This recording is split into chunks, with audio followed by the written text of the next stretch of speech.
북한 포사격 훈련보다 김건희 특검법 막는 것이 더 중요했습니까? 지난 5일 오전 정부는 임시 국무회의를 소집하고 김건희 특검법과 50억 클럽 특검법 거부권 행사를 건의했고, 곧바로 윤석열 대통령은 특검법에 대해 거부권을 행사했습니다. 그런데 정부가 김건희 특검법 거부권을 처리하던 그 시각에 북한군의 포사격 훈련이 진행 중이었습니다.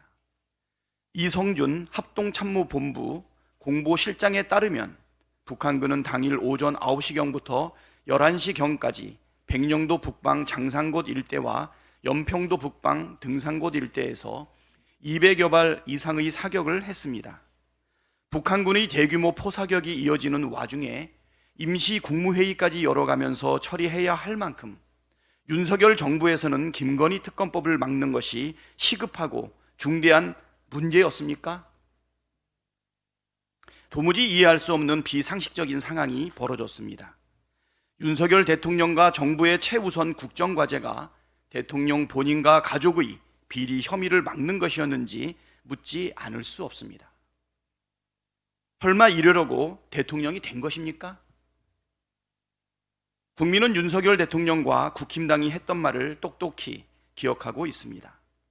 국힘당은 특검을 거부하는 자가 범인이라고 주장했습니다. 윤석열 대통령은 죄를 지었으니까 특검을 거부하는 것이라고 말했습니다. 이제 모든 것이 명료해졌습니다. 누가 진짜 범인입니까?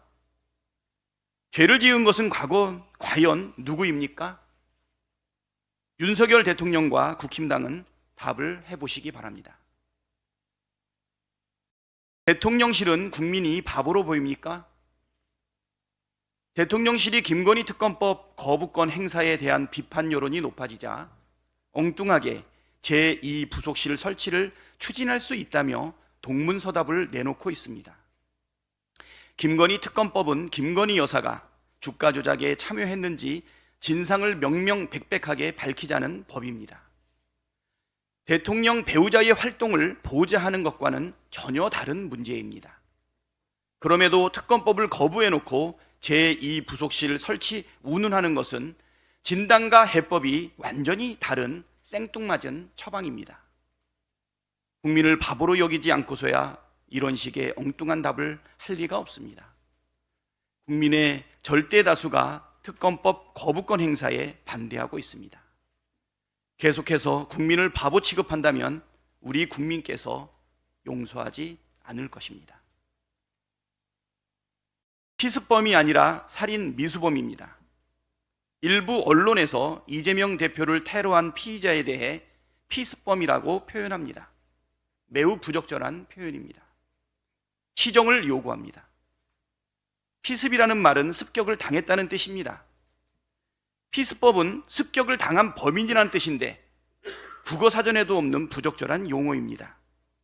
가해자는 습격을 한 것이고 습격을 당한 것은 이재명 대표입니다. 따라서 피습범이 아니라 테러범, 피의자, 살인 미수범 등으로 표현하는 것이 합리적입니다.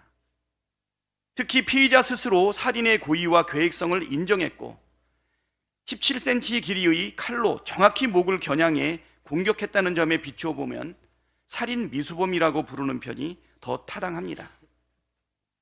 언론에서는 올바른 표현을 사용해 주시길 바랍니다.